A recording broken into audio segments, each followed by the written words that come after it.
Hello America, this is Call of Duty Goddess. Today is March 17th, 2016. I have an article here from Freedom Outpost titled Documents Show Officers Who Murdered Lavoy Finicum Chose United Nations Over U.S. Constitution, dated March 17th, 2016. There are documents that have surfaced of the Lavoy Finicum shooting where the officers involved were interviewed. It's rather lengthy, and I'm asking each and every one of you out here to download this report, and please comment below in the comment section on here your thoughts. If you would, I'd appreciate it if you take some time to read it. Anyway, it talks in this article about, what happened. And he goes on to say, anytime an officer discharges their weapons in the line of duty, there needs to be an after-incident report filed. It may be known as something else where you live, but the premise is the same. A law enforcement officer needs to explain why they discharged their weapon in writing and/or an interview. In the Lavoy Finicum murder, the same process was followed by the officers involved, and the subsequent report and said interviews have fallen into my possession. I want to thank my good friend Paul Preston of Agenda 21 Radio for sharing the documents. UN hit squads. Some of the officers involved in the Lavoy Finicum murder were called into the offices of the Oregon State Police on January 31st, 2016 for interviews. I will include the link to the entire document below. But for the purposes of this article, I'm going to include a brief excerpt to illustrate the outright treason spoken by Officer 1. Officer 1 was asked if he had any information as to what kind of support or how many supporters that Ammon Bundy and friends had in the neighboring city of John Day. The quote below is how he answered, seen on page 111 of the accompanying document, and the document is right here. I'll leave a link for that as well separately. And the officer quotes, I knew going into it that there was a sheriff in Grant County that was supporting the movement or the ideology behind what they were pushing. I knew that there was a large amount of community members in Grant County that supported their beliefs and that had similar constitutional beliefs. And to the point of the Grant County making it clear that they are a UN-free zone. And so that knowledge was known to all of us. So that tells you why they killed and arrested them before they got to John Day, because they had no authority there. Is federal law enforcement beholden to the UN or to the U.S. Constitution?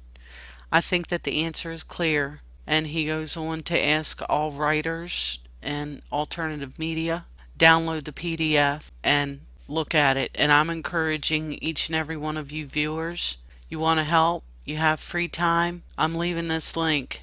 Anyway, let me let you look at this video real quick. Well, the nice thing about this piece of equipment is that if somebody is directing fire toward a team that's trying to get in, they safely can pull right up to a front, take enemy fire, and still try to address a threat without being fear of getting shot. So I'm thinking that is totally appropriate in Iraq, but what kind of a situation in the U.S. would you see that happening? I mean, we've got a lot of constitutionalists and a lot of people that stockpile weapons, a lot of ammunition. I mean, we've got a lot of constitutionalists and a lot of people that stockpile weapons, a lot of ammunition. They have weapons here locally. Okay, now I'd like to go to a video. This is from Tina. I'm not going to use her last name because I didn't ask her if I could give her name. So I'll just give her first name, and I thank you very much, Tina, for this. This goes perfectly with this article here. This is also from Alex Jones, and it's titled Troops Ordered to Kill All Americans Who Do Not Turn in Guns. And for those newly awakened people, I sincerely apologize, but time is of the essence and we can't bury our heads anymore. So let's watch this. Last week, Aaron Dykes covered how the UN has been incrementally trying to dig into our Second Amendment. Well, guess what? It's hitting home now because we just released a story today titled UN Gun Grab Follows State Department Plan. This is going to get scary. The UN Arms Trade Treaty that has been identified by observers as a flagrant threat to the Second Amendment, in which Barack Obama is determined to sign, has its roots in a 1961, you hear that, 1961 State Department memorandum, which explains how the United Nations will oversee complete disarmament of all the people under the ruse of preventing war. Are you hearing me? That's what they're talking about. They're going to take your guns under the ruse of preventing war. Let's go to that document, and we'll come back to this in 1 second. Here's the document. It's entitled Freedom from War. State Department publication 7277, released September 1961. Okay? September 1961 is when they started writing this. And you know what it says here? The United States Program for General and Complete Disarmament and a Peaceful World. Yeah, the only ones that are going to have guns are the United Nations soldiers. And guess what? There's not going to be any peace with them. They're going to be kicking your heads in and shooting everybody in sight. And they've already done it. It's happened time and time again. You can look at Africa. You can look in East Asia. That's what they plan on doing. That's their version of peacekeeping. We're going to go into this document right now. In the Office of Public Services, Bureau of Public Affairs. It only cost 15 cents. It was interesting in 1961. So in their introduction, they talk about a program for general and complete disarmament in a peaceful world. Okay, make no mistake about it. This isn't just hidden one time in this document. We're going to go through it all. They talk about freedom from war and security for all states. And what does security for the state mean? That means no security for the individual. That means you don't have any rights. It's only the state that's going to have rights. First, there must be immediate disarmament action. And this is written by our State Department. A goal of general and complete disarmament. Second, all disarmament obligations must be subject to effective international controls. You know what that means? No Second Amendment. They talk about the stages of the disarmament process. Third, adequate peacekeeping machinery must be established. Nations are unlikely to shed their means of self-protection in the absence of alternative ways to safeguard their legitimate interests, like freedom from tyranny. This can only be achieved through progressive strengthening of international institutions under the United Nations and by creating a United Nations Peace Force to enforce the peace as the disarmament process proceeds. You guys, you better get serious. You better start talking to people. You better start warning people because it's going to start happening soon. We know they're already training to do this. We've already been telling you this for years. Okay? And here it is from 1961, and it's been incrementally happening. Let's go back to the document. Disarmament goals and objectives. Preserve internal order and contributions to a United Nations Peace Force. So that's taxes that they're going to use from us to go back and take your guns later through the United Nations, through the blue hats. Establishment and effective operation of an internal disarmament organization within the framework of the United Nations to ensure compliance at all times with all disarmament obligations. Okay? Governing principles, we're going to move down here. Inspection and verification must establish both that nations carry out scheduled limitations or reductions and that they do not retain armed forces and armaments in excess of those permitted at any stage of the disarmament process. There it is right there in the document. Here we go on page 4. Arms and armed forces would be reduced. The armed forces of the United States and the Soviet Union would be limited to 2.1 million men each, with appropriate levels not exceeding the amount for other militarily significant states. Levels of armaments would be correspondingly reduced, and their production would be limited. This is all by a world body. This is not going to be through anything through our country. This is through the United Nations, which means there's no negotiations. There's only killing people and machine gunning them when they don't comply. States would be committed to other measures to reduce international tension and to protect the chance of war by accident, miscalculation, or surprise attack. And they go through a second stage and a third stage. Here we go in the third stage. The manufacture of armaments would be prohibited except for those agreed types and quantities to be used by the UN Peace Force and those required to maintain internal order. All other armaments would be destroyed or converted to peaceful purposes. This all sounds beautiful and glowing in your new world order, but you know what it's going to be? It's going to be used to come in and take your wealth, take your property, take everything you have. And they're going to start by taking your guns. Here we go to the Declaration on Disarmament. The United States program. Let's get a shot of this. People aren't going to believe it till they see it. Here it is right here. This is their appendix, a Declaration on Disarmament. The United States program for general and complete disarmament in a peaceful world. The nations of the world, conscious of the crisis in human history produced by a revolutionary development of modern weapons within a world divided by serious ideological differences. That means those who are for freedom and those who want to take everything from you and live lavish while you live as a slave. Determined to save present and succeeding generations from the scourge of war and the dangers and burdens of the arms race, and to create conditions in which all people can strive freely and peacefully to fulfill their basic aspirations as long as they kneel to the New World Order, declare their goal to be a free, secure, and peaceful world of independent states. That it will not happen. There will be no independent states. Adhering to the common standards of justice and international conduct, and subjecting the use of force to the rule of law. A world where adjustment to change takes place in accordance with the principles of the United Nations, which means nobody has guns, and everybody listens to the United Nations. A world where we shall be a permanent state of general and complete disarmament under effective international control, and where the resources of nations shall be devoted to man's material, cultural, and spiritual advance, set forth as the objectives under a program of general and complete disarmament in a peaceful world. So what does all that mean?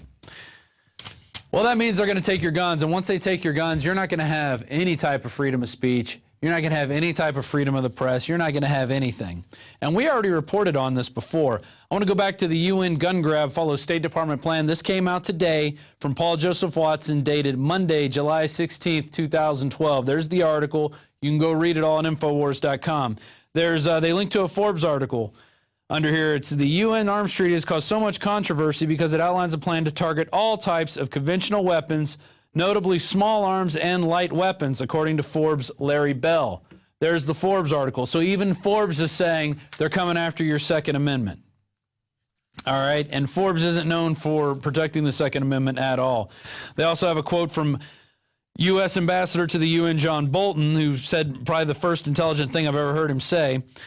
He also warns that the agreement is trying to act as though it is really just a treaty about international arms trade between nation states, but there is no doubt that the real agenda here is domestic firearms control. Okay? They're talking about your small guns. They're talking about the guns that can be used in a guerrilla war against the United Nations when they come to invade and send troops from other countries here to take your guns. That's what it's talking about. But you know what? You don't believe me, do you? You're still in denial, aren't you? Those who are out there in denial. Well, let's go to a clip. It's going to start off with the New Orleans chief of police during Katrina saying, no one will be allowed to have guns, all weapons will be taken. And then it's going to go to today's show where Mike Adams got a call from someone who was actually in Katrina with the 45th Infantry Brigade. I'm sorry I'm flustered because this information is really disturbing me right now. He was there confiscating guns. They were going door to door. They were kicking in as they asked, do you need any assistance? Boom. Do you have any guns? We're taking them. You said guns will be taken? And no one will be able to be armed. We will take all weapons. Today in New Orleans, they got a lot tougher on the holdouts. Police department, anyone home? Not only the flooded areas, but New Orleans' driest and wealthiest neighborhoods, too. Police department! The police and National Guard going street by street, house to house, sometimes entering open houses with guns drawn, and instructions to disarm anyone inside. Let's go to Chris in Oklahoma. Chris, you're on the air on the Alex Jones Show. Thanks for joining us. Hey, Hells Ranger, how's it been? Good. It's good here, man. How about yourself? Oh, pretty good, pretty good. I was with the 45th Infantry Brigade and Delta Company 1st of the 279, 2nd Platoon. During Hurricane Katrina, I'm kind of calling in on yesterday's subject. I'm sorry about that. It's all right. But it's just, I've always wanted to get a hold of you guys and kind of get the word out there for those that still have that slight hesitation in the back of their head that gun confiscation can't and won't happen here. It already has. And I was only 21 years old, just really gung-ho, really dedicated to the Army, especially to the infantry. And I did whatever I was told. And what did they ask you to do? The first thing we did was we got a 3-week, a book full of 3-week-old 911 phone calls, right? And then we had to go around and answering all the phone calls. So we were like cadaver dogs for about 3 weeks. And in between them, we would run night missions. And here's the thing. A lot of people may think that they'll see this on the news or they'll have time to get ready when the crap hits the fan or whatever. It's just, it's a truck, you know what I mean? It's a group of trucks. They pull up, they stack right on your home, as we did, and we broke entry. Yeah, we would yell out, Oklahoma Army National Guard, is anybody in need of assistance?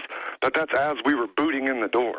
But wait a minute, it sounds like you weren't part of the Oklahoma National Guard. I mean, you were U.S. military. Yeah, I was activated.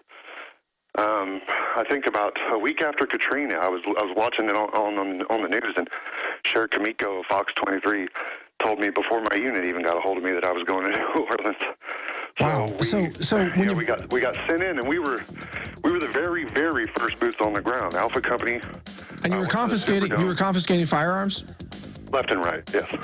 And wow. We were also monitoring the New Orleans police because we kept having, like the first day we had this little beautiful redheaded lady come up. All right, wait a minute. We're almost out of time. Will you stay on the line for us, please? I want to continue with you on the other side. Stay on the line with this. This is fascinating. We're going to continue this right here on the Alex Jones Show. We'll be right back. That happened today in this wealthy neighborhood where homeowners had armed themselves to protect their mansions. Residents were handcuffed on the ground. In the end, police took their weapons but let them stay in their homes. They were a little bit threatened because our weapons were bigger than their weapons. Chris Montgomery says he'd rather be in Iraq than patrolling American neighborhoods. Walking up and down these streets, you don't want to think about the stuff that you're going to have to do. Somebody pops around the corner. Be shooting in America. Yeah. We have Chris on the line from Oklahoma relating a story about gun confiscation in New Orleans and that entire region following Hurricane Katrina several years ago. And Chris, go ahead. You were describing how you and your team were kicking in doors and confiscating firearms from people. Did anybody resist? Did anybody ever shoot back? What happened? Well, we had a couple of people resist verbally, and they got stuffed and cuffed very violently. We throw them in the back of the 5-ton or the deuce and a half or whatever, and then we take them out to the Greyhound bus station, which was the police station at the time. Like what I was saying, like before we came up or before the break, I think it was like the second day we were there. This redheaded lady came up to our platoon's area, and she sat, or to our company area. She sat on the curb with her knees in her chest, just rocking back and forth, crying uncontrollably. She sat there for almost 27 hours, just refused to move. We talked to her, we did everything we could, just didn't want to, you could tell she had been through enough. She'd been repeatedly raped by men in NOPD masks and NOPD uniforms. Oh, you're kidding me. So we were told, at that point we were told the NOPD obviously isn't our friend. We need to start watching them. The FBI had us out there at Cooter Brown, which is the NOPD Sheriff's Brothers Bar. It's like the big cop bar there in New Orleans. Just so people know, NOPD's New Orleans Police Department, just for people who know. Yeah, definitely. Or not the police department. So a lot of those cops were then just total rogue. I mean, we saw a video of some of them going in and looting retail stores and things like that, but they were raping women down there? Definitely. Raping women. They were... we got two separate women that came to our company alone, and when I was there, I met cats from the California Guard, Indiana Guard, you name it, everybody was... And... But how... It was just a free-for-all. Police from all over the country, Dallas County... Dallas, Texas sheriffs down there. But how did you and your team justify to yourselves and each other that gun confiscation would help this situation when it was a free-for-all? I mean, isn't that a time when citizens need to be able to defend themselves? It never, like I said, I was just ignorant as hell. And that's kind of something that I worry about with the kids today, if they really realize what they're doing. I had no idea. The only time it ever occurred to me that something may be wrong is we came up, we were down by the old French district. We came up to this man's house. He had a big wooden sign that says, "I'm here alone with my dog and my shotgun. Looters beware." We thought, it's funny. Everyone stopped and took pictures of the sign. But eventually we took his guns. Jeez. And we left him there with nothing. So now that you know what you know, now that you're listening to the Alex Jones Show and you're informed, what would you advise people to do if this happens again? Well, I called. I mean, no offense. I mean, Mike, will love everything you do. I'm a big fan of the Health Ranger, but I was hoping to get a hold of Alex for the fact that what do you do when they stack right? You know what I mean? And, and they're prepped to come into the home. There's no negotiating with us. Trust me. There was no negotiating. Yeah. If you resisted, you died. That were the orders. You go after gun or you die. Yeah, but well, I mean, this is invaluable information. I apologize. We only have a limited time here. I got to let you go. We've got so much more coming up here, but fascinating. I hope you call back and get to Alex as well. You know, I'll pass on this conversation to Alex and let him know. But that's some frightening information, and I just hope that the military. That the members of the military say no. They refuse to engage in gun confiscation because no doubt there could be outbreaks of violence and a lot of needless death and bloodshed if that happens. But thank you for your call, Chris. That's very concerning. It was traumatic. All of a sudden, they were banging on the front door, the side door, and the back door. They said, let us in. I'm saying, look at all my food. I got plenty of food. They kept pushing me back, and ended up like this. Then, Patty showed them a small revolver she was carefully holding in the palm of her hand. A camera crew was there to capture what unfolded next. I said, it's not even loaded. And I dropped it on the floor. You got a gun? Well, they punched me in the face. Look at my black and blue marks. Look at. You say guns will be taken. No one will be able to be armed. We will take all weapons. So if you're still doubting, there's the proof there.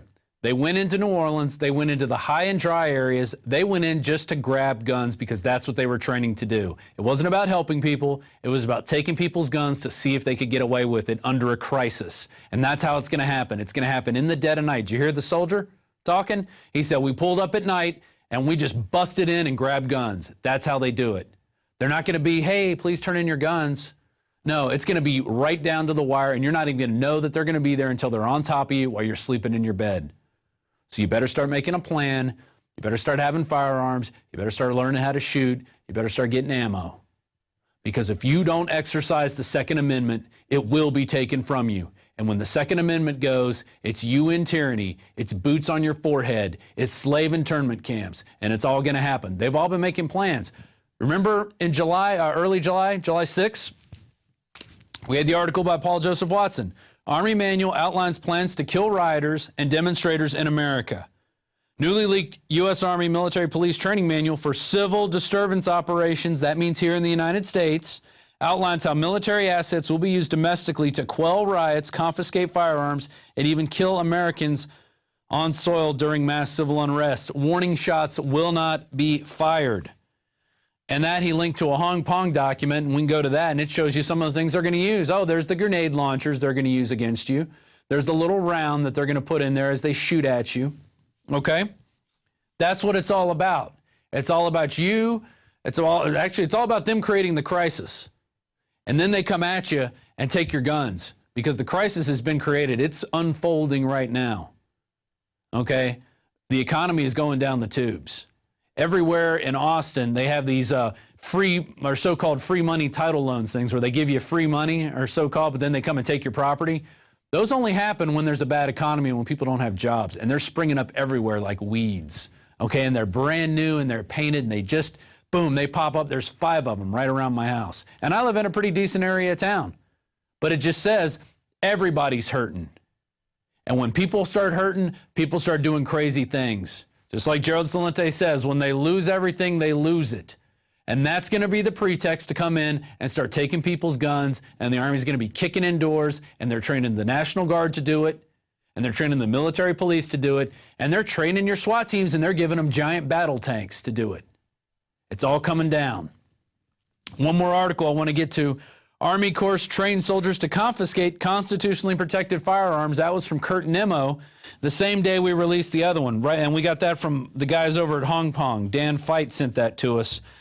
And in addition to revealing how federal government and Pentagon will respond to civil disturbances in violation of the 1878 Posse Comitatus Act, the United States Military Police Schools Civil Disturbance Operations document instructs how military will confiscate Americans' weapons from American citizens. I'm sorry. I'm not reading everything eloquent right off a teleprompter, but I'm scared. This is scary information. You need to get this out to everybody you know right now. It's all there. You could go check out the headline. We gave you the headlines. Go read the articles. Go to the links. Go read this document right here. Here it is. It says it in plain English. The United States Program for General and Complete Disarmament in a Peaceful World. It's all right there. You better get this information out. Don't waste any more time. You better get some guns. You better get a plan. You better learn how to shoot. Don't waste this time now that we have, because it is precious and the time is running short. This is Call of Duty Goddess signing off, and as always, I've got your 6.